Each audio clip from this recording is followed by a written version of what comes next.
Salut, salut, bonjour, bonjour, bonsoir. C'est Congo News 24. Nous sommes encore aujourd'hui pour vous présenter cette émission sur notre beau pays, la RDC. Comme d'habitude, avant de commencer, nous disons merci à Dieu. Nous disons merci à nos chers abonnés et téléspectateurs qui nous suivent partout dans le monde et en République démocratique du Congo. Au sommaire, la démolition des constructions anarchiques à Kinshasa. Bandeko, premier point Bandeko, et Zamoboulou et Yendongo Bandeko. Président de la République a ordonné, gouverneur ya Kinshasa, était démolition et salamanaba construction anarchique. On n'y se va respecter loi et Kozabango. Toko développement une émission à ce Bandeko, pe beaucoup mon vidéo Bandeko, Ndengenini, Yangwezo Salam. Deuxième point, promesse. Oyo président de la République a Pesaki, la promesse de moto et s'est réalisée Bandeko. Donc, Onyo Salobaka et Saramaka. Bandeko, Banakin, Bazozwa, Bamoto na Bango Bandeko. Et ça, et c'est. Et puis, troisième point, c'est la présidium de l'Amouka. Oyo Silaki Bandeko, Bokolanda, Yango message. Oyo Lamuka Pesi, avec le départ de Nyamoussi, départ de Matungulu Bandeko, Balobiango Bandeko, était Bango Mena, Banba changer système na Bango, na l'unité. Alors Bandeko, Wanezaba 3 points d'absolu à l'élo. Alors commençons avec le premier point. La démolition des constructions anarchiques Bandeko.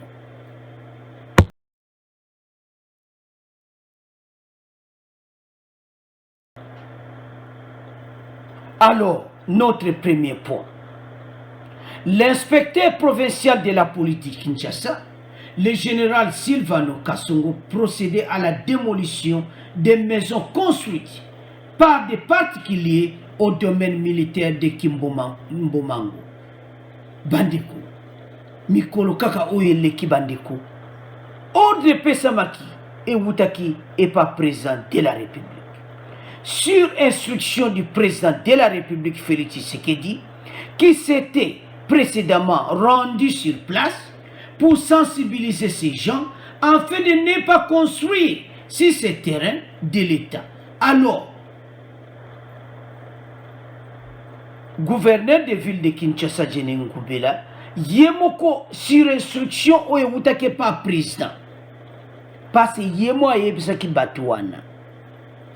Et place yo boko construire il faut bokende alors naba chef coutumier bateka ki place wana bandeko toko développer ngo boko mona ndenge nini anarchie ou ebanaki na gouvernement Kabila alors na gouvernement siko balinko mona anarchie wana ti yango ba bandiko détruire yango bandeko.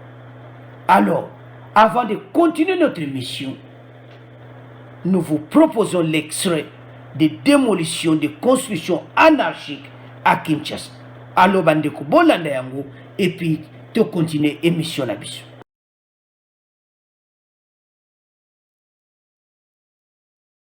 Aux militaires et non aux civils, affirmation du général Silvano Kasongo à l'issue d'une descente sur ces sites. Sous l'instruction du gouverneur de Kinshasa, Jean-Claude Ngobila, le commissaire provincial de la police nationale congolaise ville de Kinshasa, accompagné de ces éléments, a procédé à la destruction des constructions anarchiques dans ce domaine militaire. Silvano Kasongo rappelle ainsi à l'ordre les chefs coutumiers qui s'en donnent à la spoliation de ces sites par la vente illégale de terrain. Avant de passer, nous étions avec le gouverneur de Montmédy, on a sensibilisé les gens pour qu'ils puissent quitter le monument. Vous savez, les gens se sont entêtés, alors la force reste à leur droit. Aujourd'hui, nous avons détruit leur maison. Alors, ça, c'est un domaine militaire. Depuis longtemps, depuis que la République existe, on n'a jamais construit ici. Comme les militaires, personne ne doit construire ici. Il y a les chefs coutumiers qui ont spolié le terrain de l'État. Les chefs coutumiers ont été convoqués, le chef de Nibingi a disparu. Nous sommes en train de les rechercher. On les recherche. Ici, là, il n'y a pas de prescription encore. On va les rechercher. On ne va pas les déférer. Nous sommes en train de mener des enquêtes, des investigations. Donc, on trouvera un chef coutumier qui est cité cette vente illicite, selon les faits qu'ils soient. Il y a des rumeurs qui parlaient d'une autorité, mais on a vérifié que c'était faux. Cette descente constitue une mise en garde sévère contre quiconque se livrerait à de tels actes.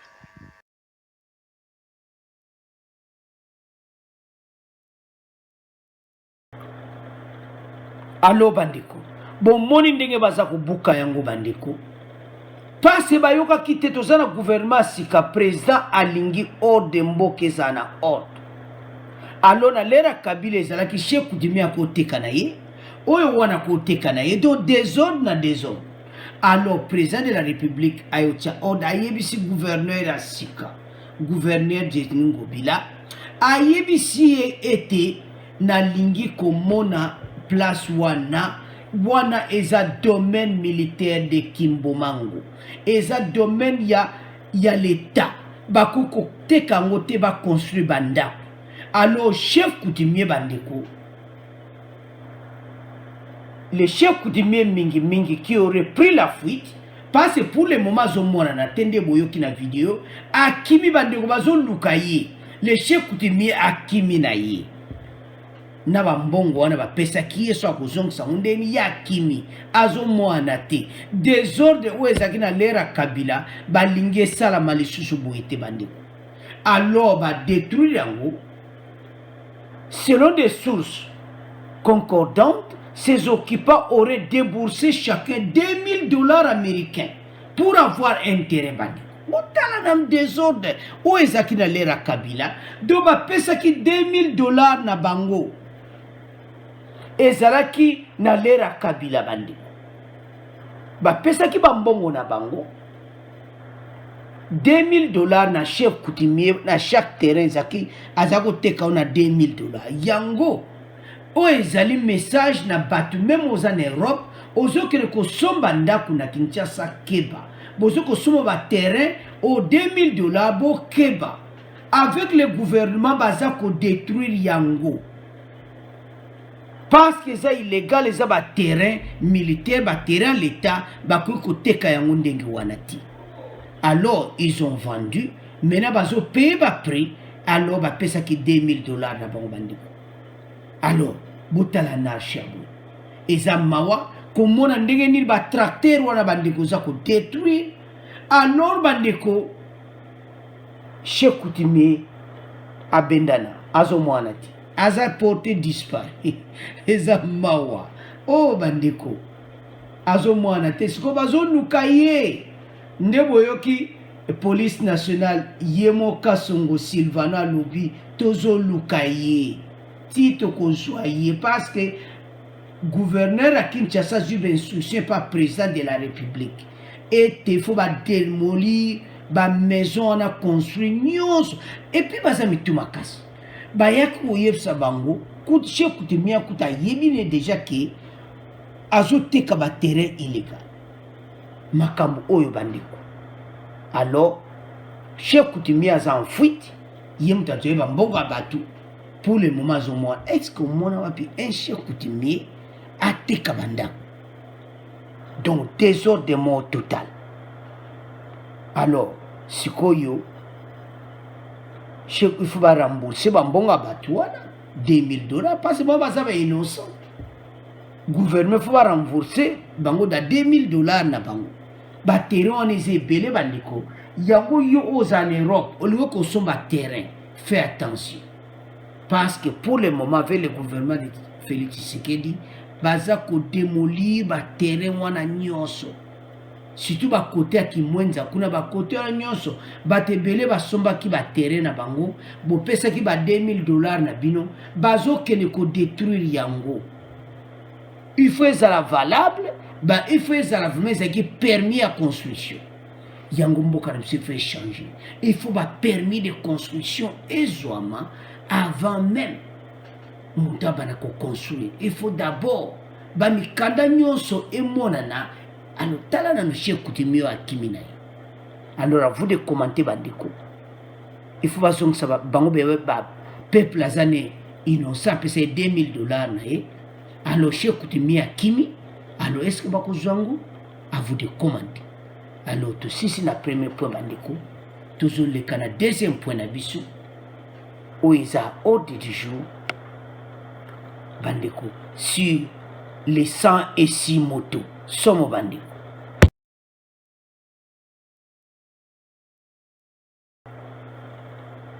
Alors, bandeko, deuxième point, ils ont les promesses au présent, pesaki na bakino. Parce que bakino, basalaki, na l'air à marche, où ils ont ba motocycliste, ba participer à la manifestation, il y a cap pour le changement, il y a cash. Ba moto na bango, bazanango le suite. Alors, présent, alobaki, ako pesa bango 106 moto na bango. Alors 106 moto wana ekokende, la plupart pe bazalaki, la plupart bato ya IDPSP. Alors 106 moto wana il faut bazo ba moto na bango. Alors présent pesa ki promesse umelaki. Alors kuto wana ko lubabo kala bana pesa ki pasa pesa promesse na bango. Donc, ti et oumeli, alors, semaine passée, une semaine où il est kaki, Vital Kamere a koutana ki na bango, alors a pesa ki bango, a ebse bango ki sikoyo, bake kusoma ba moto. Mais avant de continuer, avant de discuter émission na biso bandeko, parce que le président avait promis, le directeur du cabinet, du chef de l'État a annoncé qu'environ 106 motos seront octroyées à 106 motocyclistes. C'est une œuvre du chef de l'État Félix Tshisekedi. Alors, comme il avait promis, alors, suivons Vital Kamere. Après, on va continuer notre mission.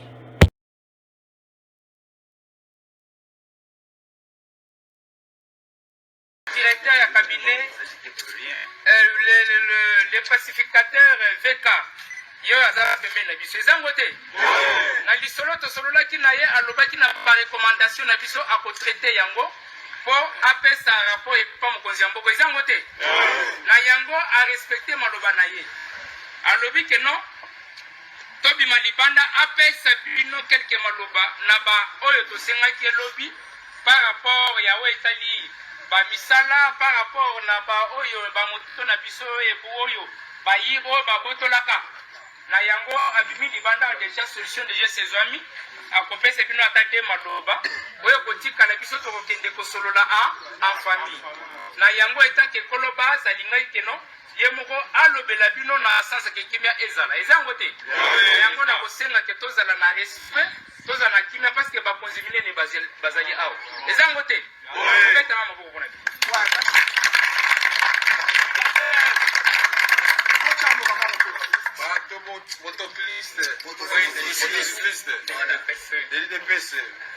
Viva! Viva! Merci mingi, nakanisi président Nabino, naba délégué, frère na bango parce que lobi oyekoki.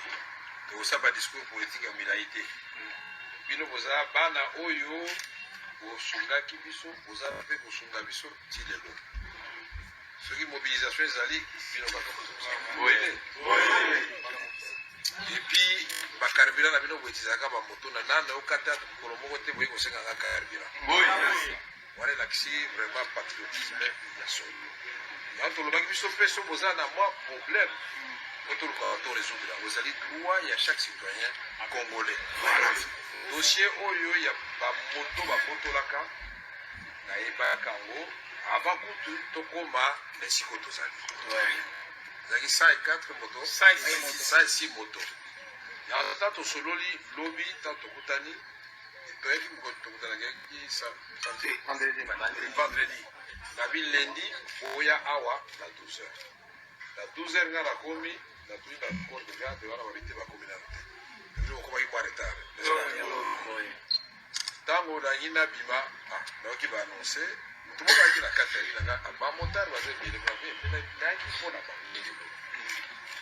Kwa to monani na ina pesa bino ko tondibisa ba ki wana ezali site protégé. Ouais. Pourquoi tu as vu le sous-maté, ils avaient le bureau, il y a président. Oui. Il y a Liboso, il y a Bichemou. Il y a Bichemou, il y a boyokani entre bino ezali nde bongo lokola ezali moto natuni bamarke ya moto na bipeti mbona ozotya marke ya makasi na mabi oyo biso ezaka ya ndenge wana makasi biso tomona bamoto ya moins cher abite wana te biso tolingaka marke oyo ya biso babotolaki yango defo boxer boye te nalobi na ye boye donc délégation na bino lendi bazokende parceke ngai nangi makambo te onombwela bakende na UAC mpona kopase commande ya 106 moto nalobi na ye mardi ça dépend na stop takuna mardi nalobi te ekende gauche droite te ozongi nango kaka na parti na bino kuna movandi puisque oza structure ya parti idps distribution selon liste oyo wilombo oyebi yango boye te wana ya liboso donc solution wana ese monene merci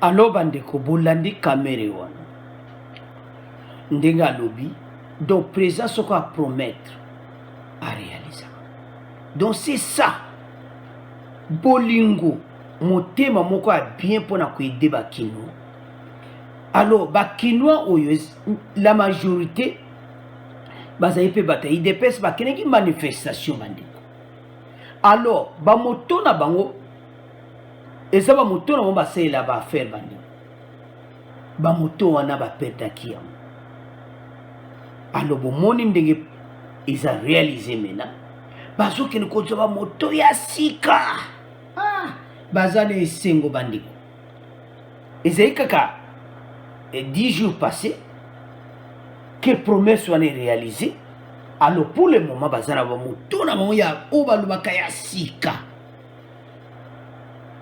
alors bango nde bakende manifestation bamoto akala tala makambo ndenge echangeaka quelle joie epa bana oyo bazwi bamoto mpena ya sika oyo eza na basachet donc na magasin mpena bo bazolongola basachet le don du président Félix Tshisekedi donc oyo ezolakisa comment président aza motema donc malamu mpe soko apromettre arealizaka alo bakinois baza na esengo parce que mesonga ntango koyaka balobi ya bokozela oyo ezali lere ya président Félix soko apromettre azorealize alo bandeko biso leo toopesa message tozelaki nanu bazwa bamoto na bango alo kamere ntango alobaki une semaine après bazwi bamoto na bango 106 moto bandeko comme eza premier wana alo bazwi bamoto na bango alo eza esengo bandeko komona ete bapromettre eloko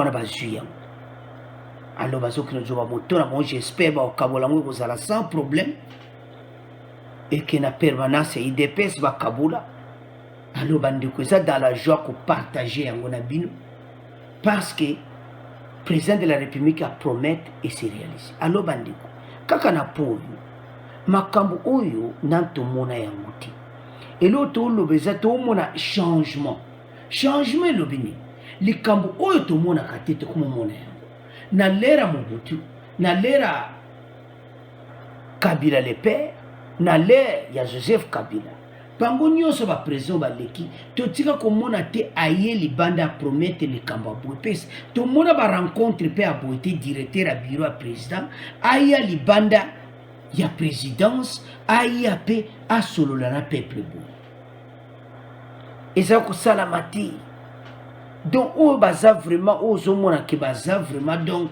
nakomikitisa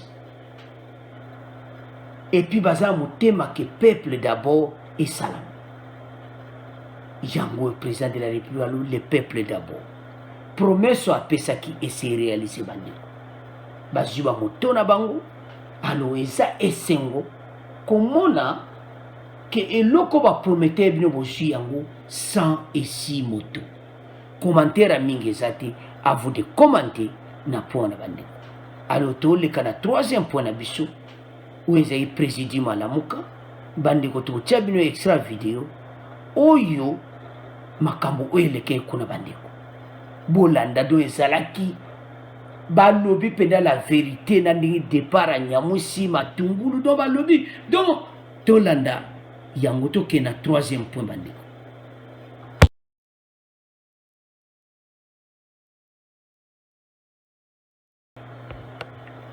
Alors troisième point bandeko, présidium de Lamuka.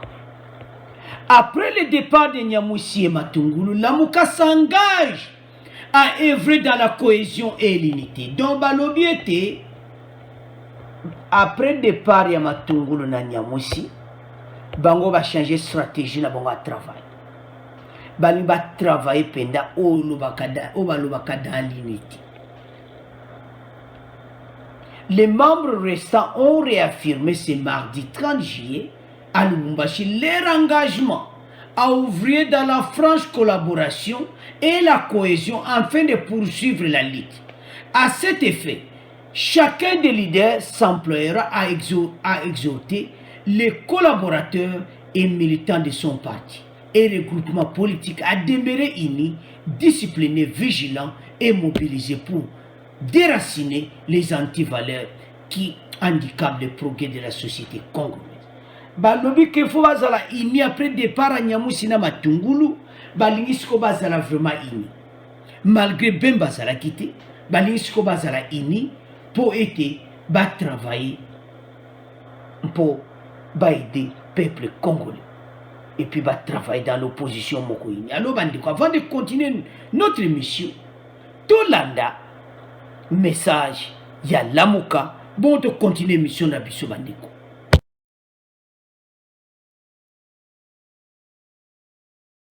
Continuera à mobiliser le peuple pour une alternance démocratique et politique reflétant la vérité du choix des électeurs. 9. Le présidium reste préoccupé par la situation générale du pays qui ne fait que s'empirer sur le plan politique, économique et social. La Lamuka relève la persistance de la corruption, la détérioration des conditions de vie de la population, l'augmentation des inégalités sociales, le musellement de la presse avec la fermeture de la RTBS 1, la privation des droits de citoyens, en l'occurrence la non-délivrance discriminatoire du passeport de M. Salomon Idi Kalonda, ainsi que l'insécurité sur toute l'étendue du territoire national, particulièrement à l'est du pays, notamment dans la province de l'Ituri et dans les territoires de Beni, de Lubero et de Minembwe. 10. Le présidium note le désaveu par le peuple congolais de la Cour constitutionnelle et de la Commission électorale nationale indépendante du fait qu'elles ne répondent pas à ses aspirations légitimes au changement. 11. Lamuka s'engage à mobiliser le peuple congolais pour la mise en place des réformes institutionnelles nécessaires, notamment sur la Cour constitutionnelle, la Commission électorale nationale indépendante, le Conseil supérieur de l'audiovisuel et de la communication et la Commission nationale des droits de l'homme. 12. Lamuka reste préoccupé par l'aggravation et l'expansion de la maladie à virus Ebola. Il s'engage dans la sensibilisation de la population. Il exhorte cette population à observer des recommandations sur les mesures d'hygiène pour éradiquer cette menace contre toute la nation. Lamuka exhorte la communauté nationale et internationale à poursuivre leur engagement dans la lutte contre ce fléau. 13. Lamuka entend poursuivre sans relâche ni compromission son combat pour l'instauration de la démocratie, de l'état de droit, de la bonne gouvernance et de lutte contre les antivaleurs en République démocratique du Congo au profit de son peuple. 14. À cet effet, le présidium de Lamuka lance un appel pressant à la classe politique et à la société civile de se joindre à son combat dans un élan patriotique puissant et pacifique pour protéger et consolider l'ordre politique républicain et démocratique forgé par les forces vives de la nation congolaise rassemblé à Sun City en Afrique du Sud en 2002 et traduit dans la Constitution du 18 février 2006. 15. Le Présidium désigne le nouveau coordonnateur de la MOUCA pour l'exercice trimestriel d'août à octobre 2019 en la personne de M. Jean-Pierre Bemba Gambo. 16.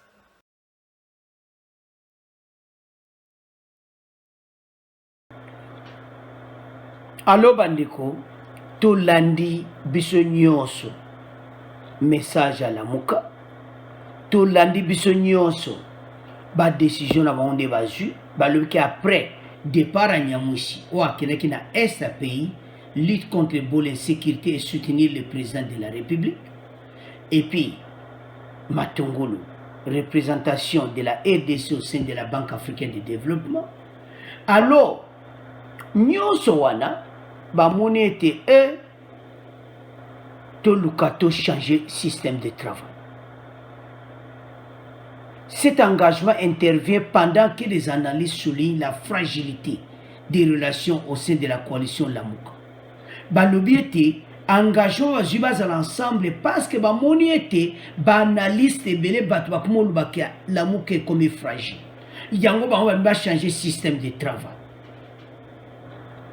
La Mouka qui a un nouveau coordinateur, Jean-Pierre Bemba, promet de mener une lutte en vue d'obtenir des réformes institutionnelles au pays. Il s'agit de réformes visant notamment la Cour constitutionnelle, la Commission électorale nationale indépendante, le Conseil supérieur de l'audiovisuel et de communication et la Commission nationale des droits de l'homme. Bandeko. Tolandi wana. Alors Bandeko. Bango balobi était pour le moment coordonnateur de commission Jean-Pierre Bemba. Et puis Banba mener lutte, réforme institutionnelle parce que ezamo bulu bandeko parce que kuna lam FCC na cash balobi pe réforme institutionnelle. Koto pe la moka réforme institutionnelle bandeko ezamo bulu ezaya koyina parce que so bolandi discours tout tient qui vient une émission passée où il y a FCC cash, il y a signature na bango ya accord, ba lobby était des réformes institutionnelles. Kodé pe la muka ba lobby réforme institutionnelle. Où est ça mon boulot? Donc kuna FCC cash réforme institutionnelle, côté pe la muka réforme institutionnelle. Alors sikoy oh wapisiko donc ezaya kuyinda pour le moment parce que wana bango pena ba boaki bal pena na kata terre balu tango bino bo réformer biso peto ze réformer alo bandiko eza mo bulu bandiko avant de commenter bandiko donc balubi peke balubi télévision TF5 bobi télévision ya muzito bakanga ki yango. Alors bango balubete il faut dans le Conseil supérieur de l'audiovisuel et de communication parce que bakoko kanga yango bongote. Alors selon des messages pro balubete et TVS1 wana pareti bazolo makamoko ya babe. Alors bandiko vous de commenter pena point oyo parce que bakanga ki yango. Pourquoi bakanga ki yango? Paraît-il que Bazolo va prendre un message mon qui côté donc révolte donc contre donc révolte quoi donc ils ko le peuple a révolté tout ça alors ba mona kizolo va prendre makamba qui côté à vous de commenter bandeko parce que la muka na kata discours on bâti il y a télévision on a il faut son parce qu'on a besoin son. Alors, gouvernement Kangaki Yango, parce que selon le président de la République à l'Obaki, que chaîne wana ezekolo message moka kitokoti yango ba Kangaki Yango. Alors, bandeko, à vous de commenter. Et la télévision na ba Kangi Yango, à vous de commenter bandeko. Pona Yango. Alors, kaka na point oyo bandeko, tokomo kende na clôture ya émission na biso.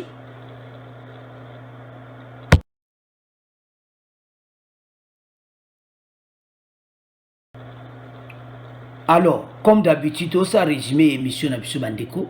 Premier point bandeko. Démolition des constructions anarchiques. Donc, président Félix Azo Sakanate, dans un pena ko frappé. Mutu oya koyoka te mibeku kozwai. Yango yemo kasongo na terrain. Bon, moni binomo na vidéo nde va détruire yango. Alors, deuxième point bandeko. Ezaliété. Nde bo moni wana émission était promesse à Pesaki. Yeba moto ils a réalisé. Bana kin badji 106 moto bandeko. Merci président Félix. Alors troisième point ils a présidium à la Mouka. Badjo ba message belé. Badon ba pesi message na ba ondeli ba kotambola. Ba lui ba critiquer ba ba komi fragile. Matungula lungwe nyamusa lungwe ba lumoni kelinge panzana. Alors ba message les gars tout alors bango ba changer stratégie na bango. À vous de commenter pour na Lamuka, à vous de commenter ndenge ba lui pour na télévision wana ya. Mozite Fubazong Sayango, à vous de commenter. Au revoir, à la prochaine.